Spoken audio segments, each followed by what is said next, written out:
오늘 아침에 오신 성도 여러분 평안하십니까? 오늘은 시편 130편 말씀으로 하나님의 은혜를 묵상하도록 하겠습니다. 시편 130편은 깊은 곳에서 부르짖는 시편이라고 하는데요. 절망 중에 용서를 얻고 싶어서 정말 여호와께 간절히 부르짖는 그런 고백을 담고 있는 그런 참회의 시 중에 하나이죠. 깊은 곳에서 정말 사람의 힘으로는 벗어나기 힘든 간절한 절망과 고통스러운 처지에서 하나님께 부르짖는 그런 기도인데요. 여호와여, 내가 깊은 곳에서 주께 부르짖었나이다. 정말 깊은 고민 중에 있었지만 여호와께서 그런 환경에서 드리는 그 기도를 응답하시기를 기뻐하신다는 것을 깨닫고 있습니다. 그래서 지극히 낮은 상태에 처할 때에도 기도를 결코 그치지 않고 있는 이 시인의 모습입니다. 종종 우리에게 닥친 깊은 곳은 삼킬 수 있는 모든 것을 다 삼켜버려서 우리를 침묵하게 만들죠. 하지만 이 주의 종의 입을 막을 수는 없었습니다. 오히려 그 깊은 곳에서 시인은 여호와께 부르짖었습니다. 우리가 기도할 수 있다면 그곳이 어디라도 크게 대단한 일은 아니죠. 깊은 곳에 처하는 것은 깊은 헌신을 낳게 만듭니다. 열심의 깊은 곳은 깊은 시련에 의해서 생겨나죠. 마치 다이아몬드는 어둠 속에서 가장 빛나는 것처럼 깊은 곳에서 드리는 그 기도는 지극히 높은 곳에서 하나님께 영광이 드려지는 것입니다. 우리가 괴로울수록 주님을 용기 있게 의지하는 그 믿음은 더 탁월해집니다. 그렇기 때문에 오직 주님께만 호소합니다. 의인은 현실적으로 괴로움과 영적 괴로움의 깊은 곳에 있을 수 있지만 그럴 때 하나님만을 바라보면서 용기를 내어서 다른 때보다 더 적극적으로 열심히 기도를 드립니다. 우리의 깊은 괴로움은 우리의 깊은 곳을 움직여서 우리의 마음 깊은 곳에서 가장 크고 비통한 외침이 살아계시고 참되신 하나님께 올라갑니다. 다윗은 종종 깊은 곳에 있었고 그럴 때마다 여호와 하나님께 탄원을 했습니다. 다윗은 기도했습니다. 이전에 기도한 것을 기억하고 기도했다는 사실을 하나님께 말씀드리면서 곧 응답을 받을 것을 소원하고 있습니다. 내가 깊은 곳에서 주께 부르짖었나이다. 지난 일들을 돌아볼 때 혹시 내가 주님께 부르짖지 않았다는 느낌이 들 때가 얼마나 두려움이 닥치는 때입니까? 그러나 우리가 무엇을 하지 않았더라도 혹은 할 수 없었을지라도 지극히 어려운 때에 기도했다는 것을 알게 되면 그것이 얼마나 큰 위로가 됩니까? 깊은 곳에서 기도하는 사람은 깊은 곳에 빠져서 죽진 않을 것입니다. 깊은 동굴에 들어가 자기 신세 한탄이나 타인에게 대한 원망을 하는 것은 빠져 죽으려고 자살 시도를 하고 있는 것이나 마찬가지입니다. 그러나 깊은 데서 울부짖는 사람은 곧 높은 곳에서 노래하게 될 것입니다. 2절에 보면 주여 내 소리를 들으시며 나의 부르짖는 소리에 귀를 기울이소서. 우리는 오직 이것을 바라봅니다. 다른 것은 우리에게 만족을 주지 못할 것입니다. 우리 주님께서 우리 소리를 들으신다면, 듣고 계신다면 우리는 주님이 우리에게 응답하실지 응답하지 않으실지를 결정한 그 일을 주님의 그 뛰어난 지혜에 맡기게 될 것입니다. 우리의 기도를 응답하시는 것보다 우리에게서 들어주시는 것이 더 훨씬 중요한 부분이죠. 만약 주님이 우리의 모든 간청에 응답하시겠다고 절대적인 약속을 해주신다면 그것은 오히려 복이 아니라 저주가 될 것입니다. 왜냐하면 내가 기도한 것대로 그대로 되면 우리는 삶의 모든 책임을 나 스스로 지게 될 것이고 따라서 심각한 걱정스러운 상태에 놓이게 될 것이기 때문입니다. 그러나 이제 주님이 우리의 소원을 들으신다면 그것은 충분합니다. 그것으로. 우리는 주님께서 무한하신 그 지혜에 따라서 우리에게 선이 되고 또 하나님께 영광이 되는 일일지 판단하셔서 그분의 뜻대로 하시기를 원할 뿐입니다. 그래서 시인은 소리내어 기도했던 것을 우리는 잘 살펴봐야 합니다. 이런 태도가 언제나 필요한 것은 아니지만 매우 유익합니다. 소리를 내어서 기도하면 생각하는 데 도움이 되기 때문입니다. 그래도 침묵의 간구도 주님께서 다 들으십니다. 우리의 울음에도 말로 표현할 수 없는 그런 슬픈 소리가 있고요. 하나님의 귀에 들리도록 외치는 것이라면 우리가 조용히 주님께 나가 부르짖는 것도 주님이 그 소리를 들으실 것입니다. 그래서 나의 간구하는 소리에 귀를 기울이소서. 이 시편 기자가 이렇게 외치는 것은 정말 하나님께 간청을 하는 것입니다. 크신 왕이신 주님께 귀를 기울여 주시기를 간구하고 있죠. 시인은 여러 번 간구했지만 언제나 한 목소리로 혹은 하나님의 목적을 위해서 간구하고 있습니다. 그리고 매우 끈질기게 자기에 닥친 그 문제를 주님이 들어주시기를, 귀 기울여 주시기를 그렇게 간구하고 있죠. 하나님께서 귀 기울여 주시고 자신의 간청을 살펴주셔서 정말 심사숙고해 주시기를 그렇게 간절히 바라고 있죠. 주님, 제 말을 들어주십시오. 주님이 자신의 그 많은 고통스러운 탄원의 그 음성에 좀 더 열심히 동정하면서 들어주시기를 그렇게 간구하고 있죠. 우리가 이미 우리의 근심에 관해서 기도했다면 이제는 우리의 기도를 위해서 기도하는 것이 좋습니다. 만일 우리가 기도하다가 그 기도에 대해서 더 많은 말을 해야 될 필요가 없을 때, 이제 충분히 말씀을 드렸을 때 우리가 이미 드린 그 기도를 주님이 들어주시기를 탄원하면 되는 것입니다. 만일 우리가 쉬지 않고 기도해서 충실히 교훈을 따랐다면 주님이 실패 없이 우리를 도우셔서 약속을 신실히 이루실 것이라고 우리는 확신할 수 있는 것이죠. 시인은 고통스러운 죄책감에 사로잡혀서 깊은 데 있었지만 믿음이 있었기 때문에 자신이 무가치하다는 것을 의식하면서도 기도하고 있습니다. 왜냐하면 주님의 그 언약 성취는 주님의 성품에 달려있지 실수하는 그 피조물의 성품에 달려있지 않기 때문에, 그걸 잘 알았기 때문에 나의 간구하는 소리에 귀를 기울여서 주님께 의지하고 있습니다. 3절에 보면 여호와여 주께서 죄악을 감찰하실진대 주여 누가 서리이까. 정말 모든 것을 감찰하시는 분이 만약에 엄격한 공의에 따라서 모든 사람을 불러서 그들이 의를 전혀 따르지 못한 것을 설명하게 하신다면 우리 모두는 어떤 처지에 있게 될까요? 하나님은 우리의 모든 범법을 기록하십니다. 그러나 기록에 근거한 그 행동을 취하시지 않으시고 다른 날까지 그것을 미루십니다. 만일 사람들이 단지 그들의 행위의 방식에 따라서 판결을 받게 된다면 우리 중에 주님의 법정에서 자신을 위해서 변호할 수 있고, 그리고 똑바로 서서 자신의 상태가 용납되기를 바랄 수 있는 사람이 과연 있겠습니까? 이 3절에는 시인이 죄책감을 갖고 있었고 그 간구하는 자로서 외칠 뿐만 아니라 죄인으로서 고백해야 한다고 느끼고 있다는 사실을 보여주고 있죠. 그래서 여기서 자신의 의로는 이 위대하신 왕 앞에 설 수 없고 하나님의 그 거룩하심과 율법의 그 올곧음을 느끼고 크게 충격을 받은 썩을 인생으로서는 아무것도 그렇게 완전하신 재판장 앞에 이렇게 거룩한 율법 앞에 자신을 변호할 수 없다는 것을 확신하고 고백하고 있는 것이죠. 그래서 주여 누가 서리이까? 아무도 이렇게 설 수 없죠. 선을 행하는 자는 없나니 하나도 없도다고 로마서에 말씀하고 있습니다. 죄악은 공평을 향하지 않습니다. 우리는 얼마나 많은 죄악을 저질러 왔습니까? 모든 것을 보시고 또 우리의 아도나이, 우리의 주님이신 여호와께서는 분명히 그분의 율법과 엄격하게 일치하지 않는 다른 어떤 생각과 말과 행동에 대해서도 우리를 심판하실 것입니다. 만약에 주 예수님이 아니시면 우리가 설 수 있기를 바랄 수 있겠습니까? 우리가 율법과 공평의 발판에 서서 그 두려운 회개의 날에 그분을 감히 만날 수 있겠습니까? 우리가 그렇게 할 필요가 없는 것은 하나님의 그 지극한 자비하심입니다. 왜냐하면 4절에 우리가 하나님의 용납하심을 받을 방법을 보여주기 때문입니다. 그러나 용서가 주께 있음은 주를 경외하게 하십니다. 하나님은 죄를 뉘우치는 죄인들을 용납하시기를, 용서하시기를 기뻐하십니다. 하나님의 본성은 자비롭고 절개 용서하시죠. 그러나 용서를 위한 선행 조건들이 있습니다. 죄가 용서되는 근거는 단 한 가지인데 그것은 곧 회개죠.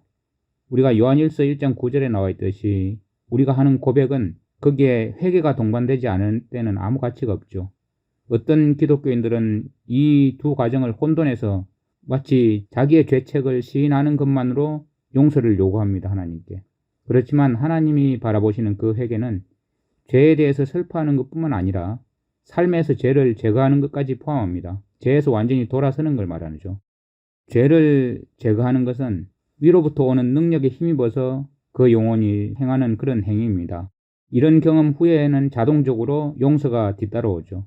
하나님은 삶에서 물리친 모든 죄를 용서하실 수 있는 분이십니다.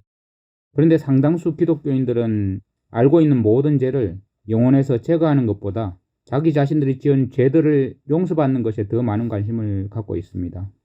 예수 그리스도의 의는 우리가 품고 있는 단 하나의 죄도 결코 가려주실 수 없습니다. 용서해 주실 수 없습니다. 이 귀중한 선물을 받기 위해서는 먼저 우리에게 유전되고 배양된 그 악행에 낡고 헤어진 옷들을 벗어 던져야만 합니다. 새 옷을 입어야만 합니다. 이것이 다윗이 경험한 것이었습니다. 다윗이 큰 죄를 용서받은 것은 이런 경험에 근거해서 되었던 것이죠. 다윗의 회개는 진정한 회개였습니다. 다윗은 자신이 범한 그 죄를 정오했죠. 그렇게 용서해 주심이 주님께만 있는 것은 주를 경외하게 하심이기 때문이죠. 우리가 경건의 열매 맺는 뿌리가 주님의 용서하심을 통해서 주님을 경외하게 하는 것이죠. 하나님의 용서하시는 그 사랑을 체험한 사람처럼 주님을 두려워하는 자가 결코 없겠죠. 정말 용서에 대한 감사는 형벌에 의해서 일어나는 모든 두려움보다 하나님에 대한 더욱 큰 경외와 존경을 낳습니다. 만일 주님이 모든 사람에게 공의를 행하신다면 하나님을 경외할 사람은 남지 않을 것입니다. 어느 누구도 결코 그 공의에 버틸 수가 없습니다.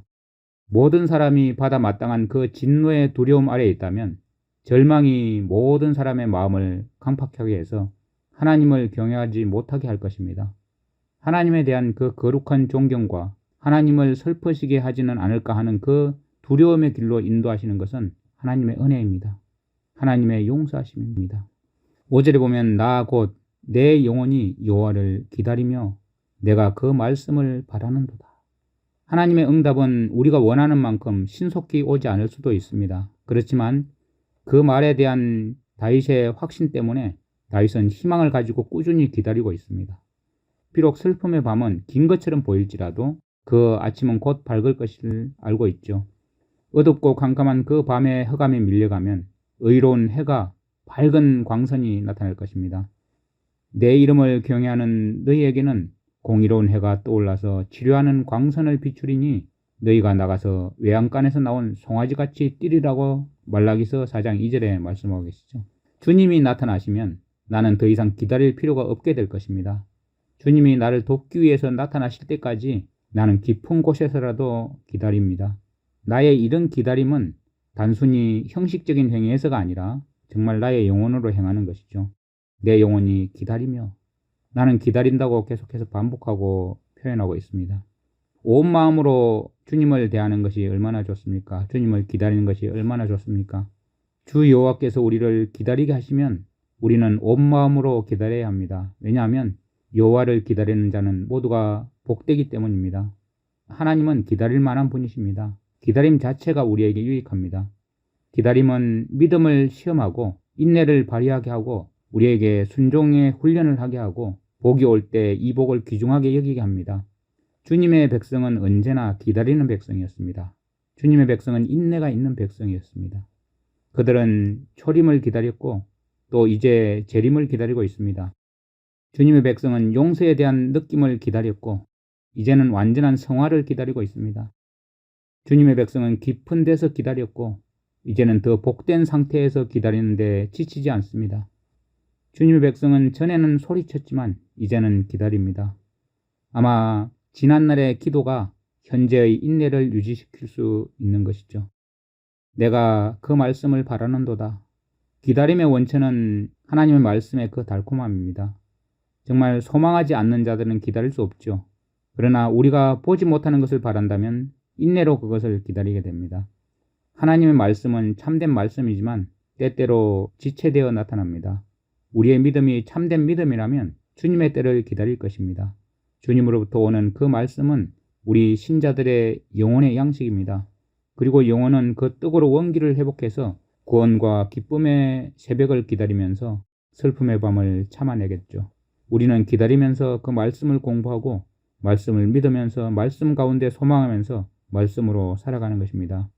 이 말씀은 하나님의 말씀이기 때문에 그렇습니다. 결코 헛되지 않은 말씀.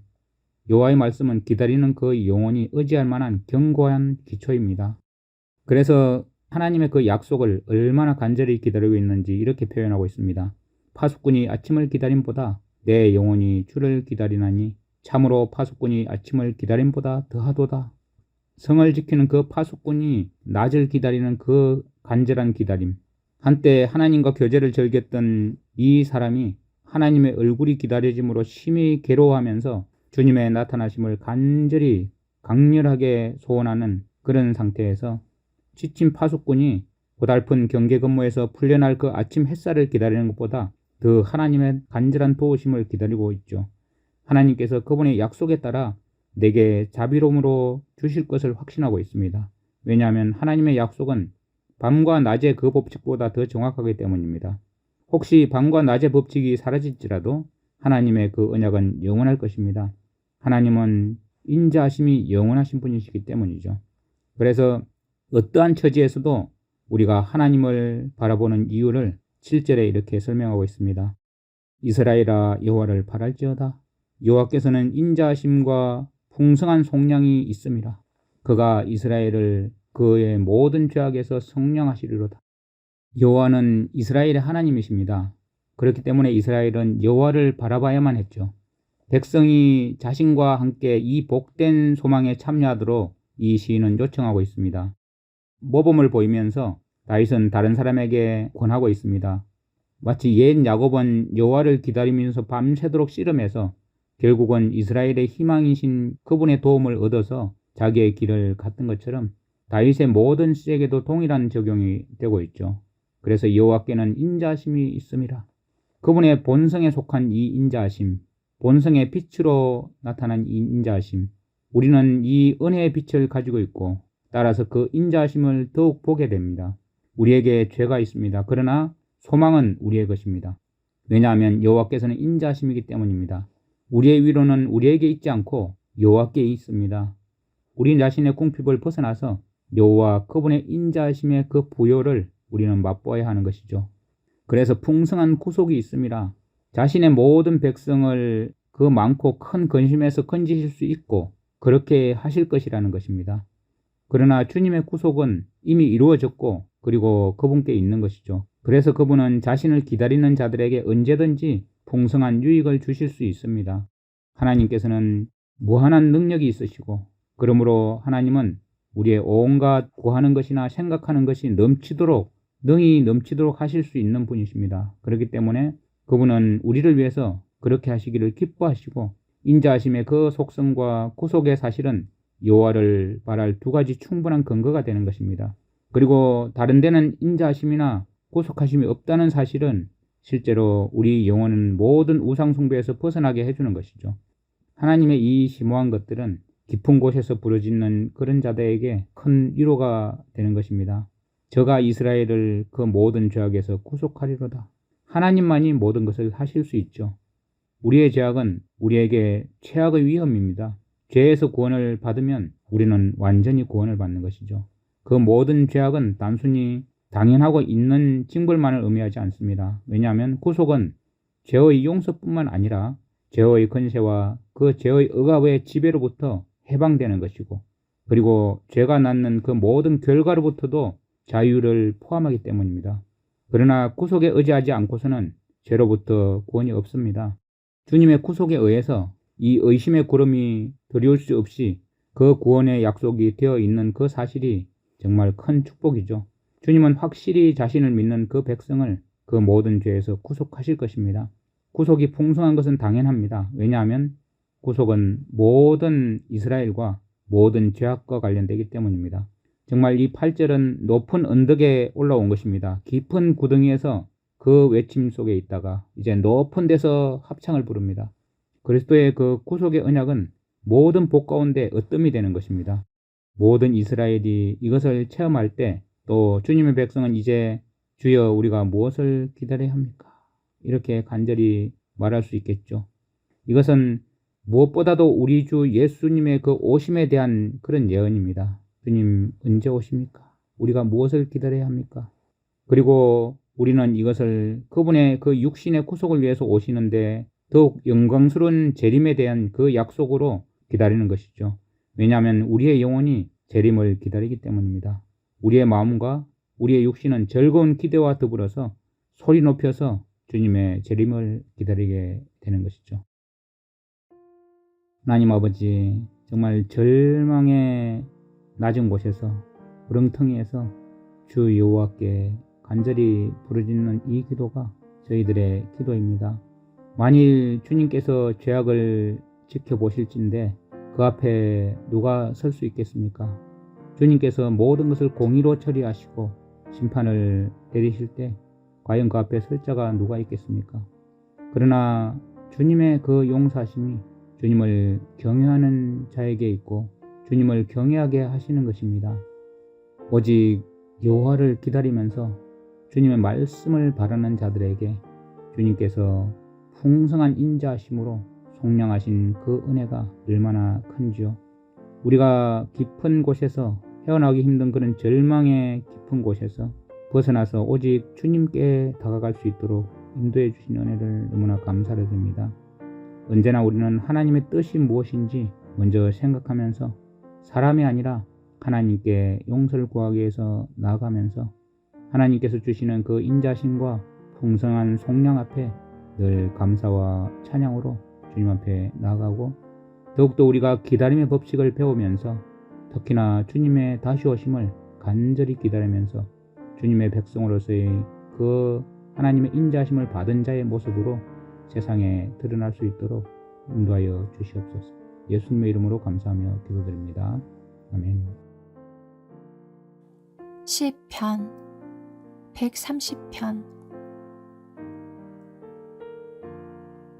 여호와여, 내가 깊은 곳에서 주께 부르짖었나이다. 주여, 내 소리를 들으시며 나의 부르짖는 소리에 귀를 기울이소서. 여호와여, 주께서 죄악을 지켜보실진대 주여, 누가 서리이까? 그러나 사유하심이 주께 있음은 주를 경외하게 하심이니이다. 나 곧 내 영혼은 여호와를 기다리며 나는 주의 말씀을 바라는도다.